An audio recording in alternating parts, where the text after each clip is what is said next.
Hey everybody, and welcome. Welcome to a new episode of today's Best Stock Picks. My name is Pete Renzulli. Thank you so much for joining me today. I really appreciate it. We're actually going to be creating a game plan of the top 5 stocks to buy heading into the week of June 7th, 2021. We got types. Espresso hasn't kicked in yet.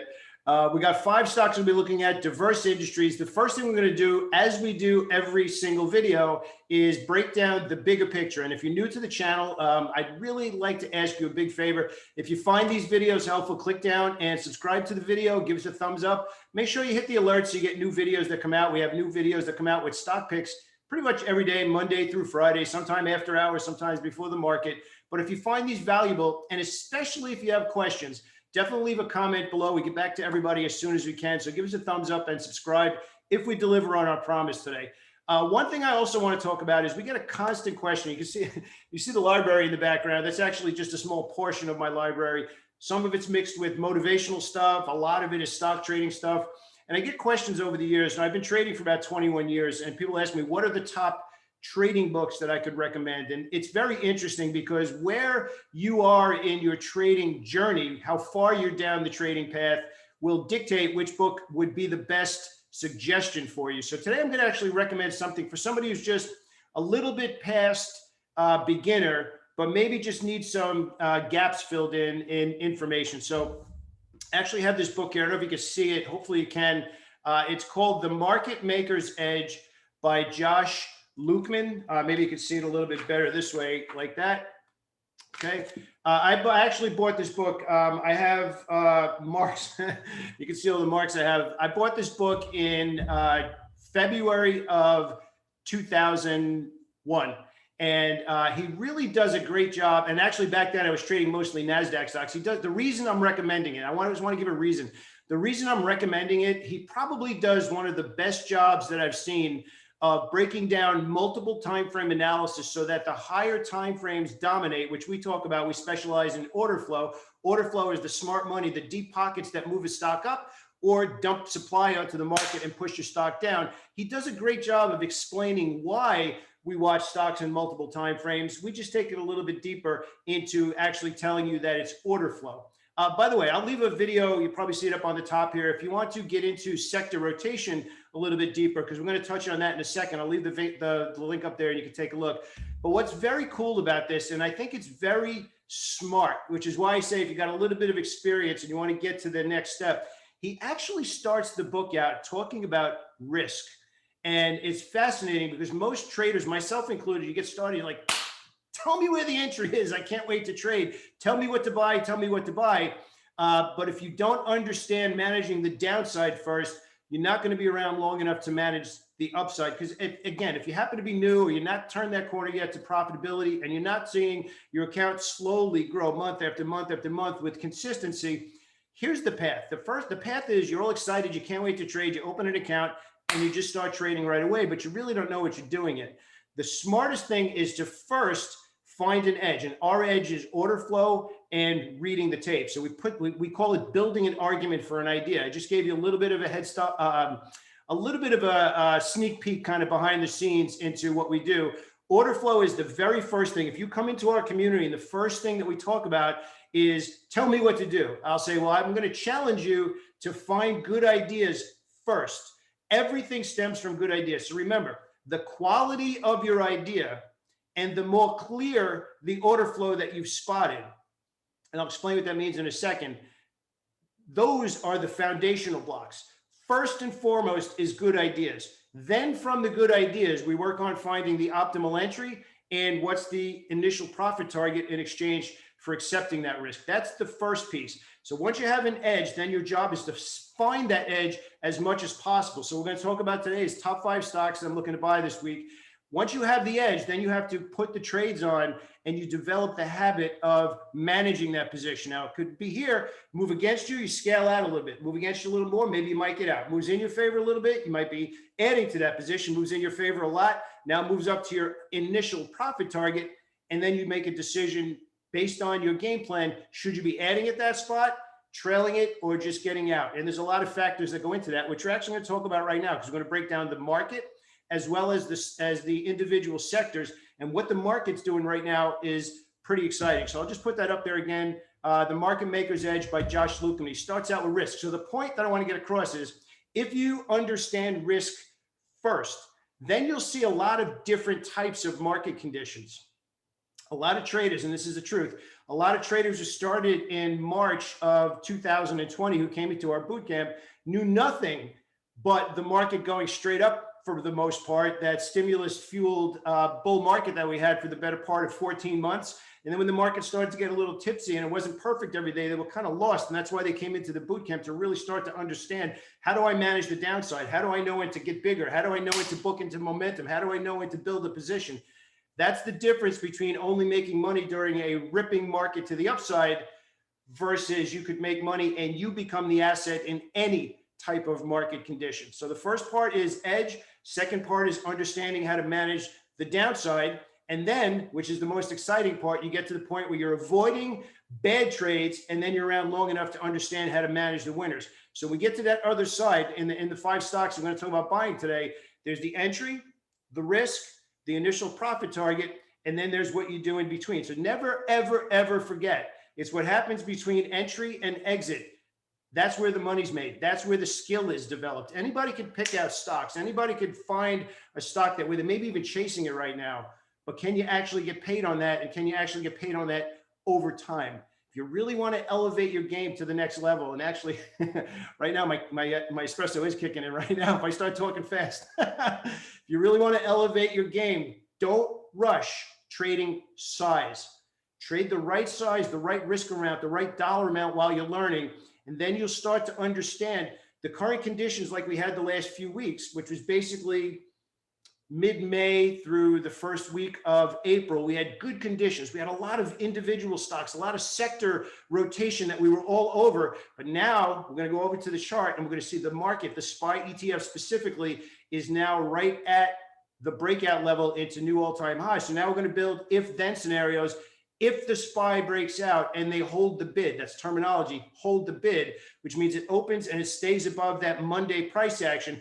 Now, those individual trades and the sectors that were obvious, we can start to size up a little bit more, have more positions, and maybe even hold a little longer and change how we hold those winning trades, because the market is now moving all at the same time. So if you're new to what we do, again, please click down and subscribe. I'd really appreciate it, and hit that alert. Everything starts with the market. So that if you think about, we call it the stock market power pyramid, which is the bottom is the overall market. And we could basically say that's the NASDAQ, the S&P 500, and the Dow. Just above that, you have the individual sectors.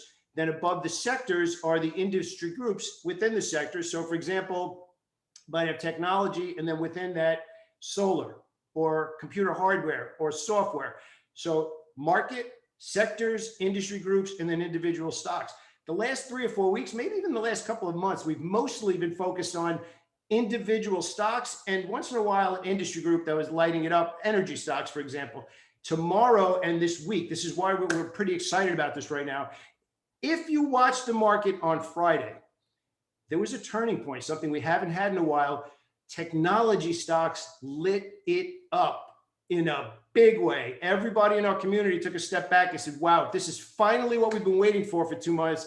It was worth the wait to trade for cash flow. And now maybe we could lean into some of these trades with a little bit longer hold time, a little bit different profit-taking strategy, maybe even a little bit more size if we get a push and a pause. So I'm going to show you what that looks like on the chart right now. And if you have any questions about the 5 stocks we're about to look at, definitely leave a comment below, and I'll be more than happy to get back to you as soon as I can. And let's turn it over to the charts. Let's take a look at it right now. So we're going to start out first watching the market. And here's essentially what we're looking at. The SPY for the better part of, let's say, beginning of April, right through Friday, where we've got a nice bullish gap into and near all-time highs, the SPY ETF. Now, ready right on the level, which is now elevating us out of this. This is the window that we've been focusing on and watching, which is stock-specific sector rotation. This is the very core, the foundation of how professional traders like myself think differently. We first want to know, where is the smart money paying attention? And then we piggyback on where they're already creating order flow, where they're already creating volume and paying higher prices, holding higher lows. For the better part of the last few weeks, we've been watching energy stocks. We've been watching basic material stocks. Financial stocks have been hanging in there. Communication services kind of fell off a cliff a little bit. There's a couple of industrials that we maybe will take a look at this week, but we're going to focus on. You can now see here that energy has now risen to the top and a few stocks are sitting there. We're going to talk about one in particular today. So remember what I said about the stock market pyramid.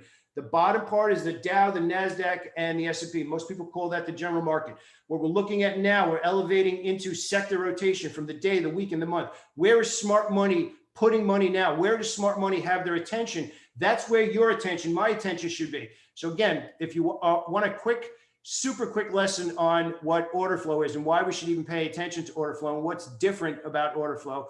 Order flow is not just saying there's a trend, there's a bull trend, there's a bearish trend, an uptrend, a downtrend. That's not what you should be visualizing. How much money was actually spent to create those high prices? Was it 1 day? Was it 2 days? Was it 2 weeks? Was it 2 months? The more obvious over time, and remember, I talked about that a little bit in this book, The Market Maker's Edge. I'm not getting anything. I'm just suggesting a book, so there's no affiliate link or anything like that, so don't worry about that. I just really want to help. That's really the biggest part of why I'm pointing that out. So if we understand, was the smart money buying 1 day? Did the smart money buy 1 day and volume increase or volume decrease? These are the little things that we need to pay attention to on a day in and day out basis. You start to uncover clues of things that people don't see who are lazy. And if you're watching this right now, I know you're not lazy. So remember that pyramid, we're working our way up now. And now we're looking for follow through in the market, follow through in the SPY tomorrow with heavier volume. And then the individual stocks we're looking for large green candlesticks with elevated volume. But more importantly, 1 day is not enough. We want to see more than 1 day of order flow. If we do that tomorrow and hold, then we can really sink our teeth into, you know what? Step away from the sell button. Let's see how much we can make on this week. And you could possibly make your month in 5 days because the conditions are lining up. However, and I'm going to get to the top 5 stocks to buy in just 1 second. I can't make this any more clear. As a trader, as somebody who wants to get into the market and say, I'm in control of whether I get paid or not, our job is to script our success. Our job is to go into the market every day and say, if this happens, then I'm going to do this. If this happens, I'm going to buy this. If this happens, I'm going to scale out. If this happens, I'm going to add to my position. If that doesn't happen, that doesn't make what you did wrong. It just means that we didn't get follow through. So now start immediately starting to say to yourself, did we get follow through, or we didn't get follow through, or we got great follow through? That's what real traders do. Real traders don't cry like little kids. I didn't stop that. It's not about, did you make money? Did you lose money? Did you make money? Did you lose money? It's about, did you do what you were supposed to do when it followed through? Did you do what you were supposed to do and plan to do if it didn't? And then you know what happens if a trade doesn't make money? What should the first thing be saying to yourself? Where am I going to make it back? Where is the next good idea that I can make that money right back? Don't complain. Don't overanalyze. Don't Google everything you can about the 5-minute candlestick or the daily candlestick. It didn't make money on that particular entry. Maybe you still like it. Think we took a trade in CRM last week, got stopped out on Thursday, got back in on Friday, and now it's moving in our favor. That's what real traders do. I hope I can get that across to you because it's not about being right or wrong. It's about building probability, setting up arguments, developing a real reason to take risk, to accept risk in exchange for that profit. Now we're going to go over and we're going to take a look at those top stocks. Okay. All right. So we work our way over to the charts. We're actually going to start out with the granddaddy, I think, of the tech stocks right now that are performing well. And that's Facebook, believe it or not. They had lawsuits and whatnot come out last week. But if we look at the price action in Facebook and we actually zoom out, we are sitting at all-time highs. We have 2 months of melted candles, 2 months of indecision, 3 weeks of paying higher prices, and a weekly pause right at all-time highs. So I am looking right now for Facebook to be above 332 on Monday, establish a new position, and if it rolls over, I'll evaluate, but that new level, minimum of $30 is what I'm looking at Facebook this week if we trade above 332 and we hold that bid. Next, we're actually going to talk about NEO, and this is an interesting setup. If you don't know NIO, it's an electric vehicle maker from China. And we're going to talk about 3 stocks right now, but NIO is the one that I'm going to be looking to do a deep dive into. The other 2 that I normally keep an eye on is XPEV and Tesla. I think obviously everybody knows about Tesla, but you can see Tesla from a price action perspective, reading the tape, it's kind of lost. It's kind of in the middle of nowhere. But what's the real thing you should be saying to yourself? Tesla doesn't have an edge right now. You put that trade on, there's no edge. You're hoping it moves in your favor. Get that garbage out of your head. You only want to accept risk when it's moving in a particular direction and gives you a spot to manage the downside in exchange for the upside. Right now, Tesla is a guess. Probably a great stock to day trade, but we're talking about trading for the week right now. If we go to XPEV, XPEV has not had a pause. It's actually had 3 amazing weeks of trading, but hasn't slowed down, which basically means that it's going to be tough to manage the downside and a little more challenging to get in there with some size and challenging to understand where am I right and where am I adding or where am I going to be scaling out, because you're kind of chasing that price action. And by the way, I just want to come back really quickly. One of the single biggest challenges that new people who come into our community, and by the way, if you want to learn about a community, just click below the video. I'd love to see you on the other side. The biggest challenge that new members come in is they chase alerts. They chase biggest gainers. They chase all of those kind of things instead of first saying, how far has it recently ran? And we call that, how far is it from the optimal entry? Because don't forget, the optimal entry to the initial profit target, that is why you take risk. That's why you choose to accept risk, because this profit target from the optimal entry to what the stock normally does should be more than reasonable. It should be unreasonably obvious and probable. But if this is the regular part of the trade or what the stock normally does, and this is where it is already, it might look great. It might be up for 5 days in a row, but 80% of what it normally does is gone. So why tie up capital in something that's already done 80% of the move? So let's shift over and to see how the difference between XPEV and why I'm watching NIO on Monday and looking to hold NIO through the week. So we're going to head back over to that chart, and you can see here that XPEV has rallied without a pause. And even though it's gone through resistance, but NIO is comfortably resting on, and here's the big thing about reading the tape as well, on lighter volume. So we exploded up here and we're resting comfortably here. The next move I'm looking at of this is roughly $15 above $43.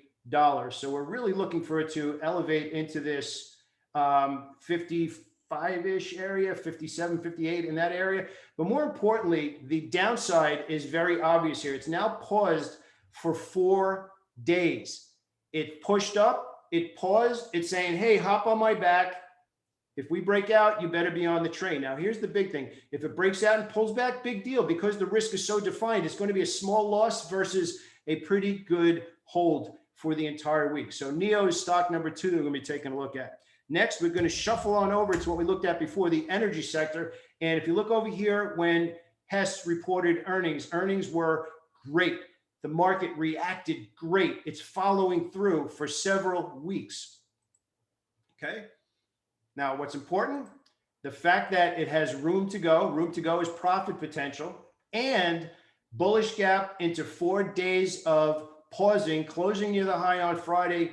Above 89 is where I am looking for Hess to take off. Now, this one moves a little bit slower, maybe a $10 to $12 window. It's not going to skyrocket like some of the other stocks, but you know what? A slow dollar is still a dollar. So we're basically looking at somewhere around 100 for the next level in Hess. Stock number 4, JKS. Now, it's not one of the leading solar stocks. It is kind of in the tech industry. Remember, we said sector industry group, not one of the leaders here. Generally speaking, a lot of people will say ENPH, and you can see the chart dramatically different, or CSIQ. Order flow hasn't started to pop into this stock, JKS, and I want to really get you excited about knowing about this stock, right? I want you to get excited about the possibility of thinking of differently as a trader. Might not look like anything special, right? However, this is what we pay attention to. Volume came in and stopped this down move. Volume came in and stopped this down move. Volume came in and pushed this higher. And now we've paused for a couple of days. You'd be like, oh, that's great. Maybe this stock will trend if the market has attention on it, right? Well, I'm going to get you a little bit more detailed info on why this stock should be on your radar last week. If you weren't in our community last year, this is why we're watching this stock. When this stock, and I'm just going to do a little quick language lesson here, trading language. When this stock catches a bid, in other words, smart money, deep pockets are like, yeah, let's start bidding this stock up. So they have to pay higher prices because the future of what they believe that stock is going to be is much higher. So if they're sitting on the bid and they're buying passively because they're selling, it's going down, selling, it's going down, all of a sudden that selling dries up because it's not going down anymore. So if you're the deep pockets, imagine you're the person who needs to buy 5 million shares of this stock and it's not going down anymore. You just can't quietly sit there and buy them.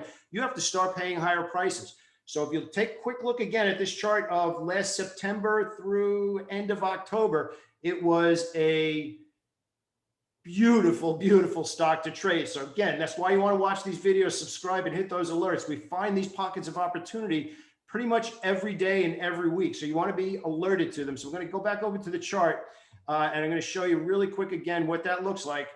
And that is here. This is what we are looking for again. And it doesn't matter if it's a 6 to 8 week run. All that matters is that we take advantage of it while it's obvious. And when the tape changes, we step aside and we do this again. We stay on top of sector rotation. Another reason you want to watch these videos every day. So what do we have here? JKS is the symbol. Volume came in, stopped it, a push and a pause, a push, and now a pause. We're looking for the next rally off of this. And again, even if we have a decent move off of this, we're looking at anywhere from 50 to 56, a tremendous move. Then we're looking up into the mid 60s. So again, just to keep this symbol in your head and what's possible with this symbol, that's not that long ago. Okay, that's not that long ago. And it's setting up really, really nicely from an order flow perspective. Now, the next one I want to talk about, and I'm going to come back to the screen a little bit. There's obviously massive talk about Bitcoin and crypto. And is it coming down? Is it not coming down? Is Elon Musk going to stop tweeting about it? Is he going to tweet something good about it? There's kind of some side industries where if you're not trading cryptos directly, and we gave the entries for Mara and Riot last week. If you're not watching those stocks and you want to trade something that's kind of a tangential crypto play, that's the one we're going to take a look at right now. And that is, let me head back on over. I'm still learning the software here, is PayPal. PayPal is setting up beautifully right now for a two-piece trade. Now, again, remember we talked about scripting success.